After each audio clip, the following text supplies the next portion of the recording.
Menyikapi cukup tingginya tindak pidana kekerasan seksual terhadap anak di bawah umur di Kapuas, Dinas Pendidikan setempat bersama instansi terkait akan lebih lagi melakukan pendekatan terhadap anak-anak agar mereka merasakan kehadiran pemerintah mendampingi tumbuh kembang mereka. Kepala Dinas Pendidikan Kapuas, Suwarno Muryat mengatakan anak-anak dan generasi muda adalah tanggung jawab bersama, baik itu orang tua, pemerintah, bahkan seluruh masyarakat.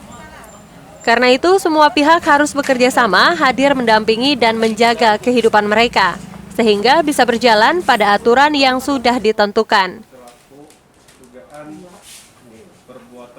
Kami sudah melakukan koordinasi ke beberapa SOPD terkait, dalam hal ini Dinas Sosial, kemudian Dinas PPAKB, karena kedua organisasi ini mempunyai tupoksi terkait dengan anak-anak usia di bawah umur.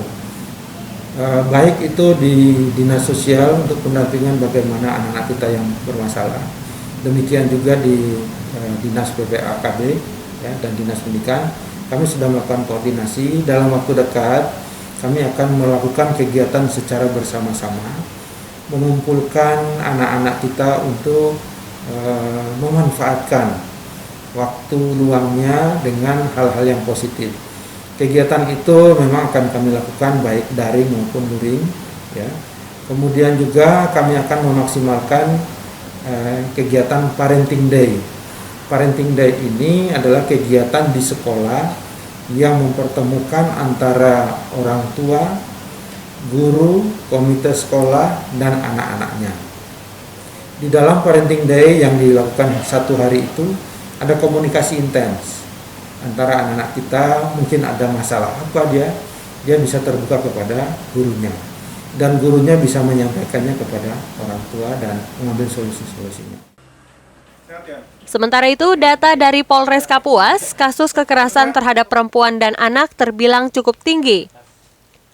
Pada 2020 lalu, polisi menangani perkara kasus kekerasan terhadap perempuan dan anak sebanyak 17 kasus, dan pada 2021 sampai dengan 9 Februari, polisi menangani 2 kasus. Kepala Satuan Reserse Kriminal Polres Kapuas, Ajun Komisaris Polisi Kristanto Situmeyang mengatakan, kasus yang mendominasi adalah kasus persetubuhan dengan anak di bawah umur. Bahkan ada tersangka dan korban yang masih berstatus pelajar.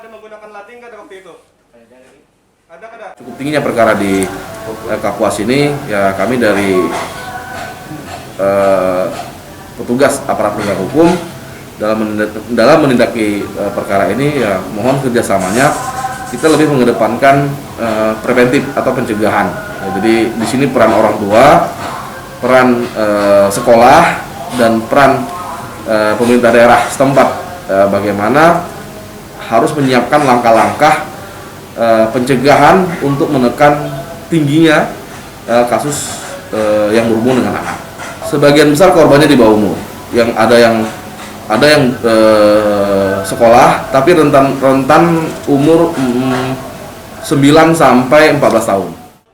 Terkait dengan kasus yang ada, polisi berharap peran orang tua untuk mengawasi pergaulan sang anak semakin ditingkatkan, sehingga tindak pidana kekerasan seksual di kalangan pelajar bisa ditekan. Dari Kapuas, Alihwan dan Ririn Binti melaporkan.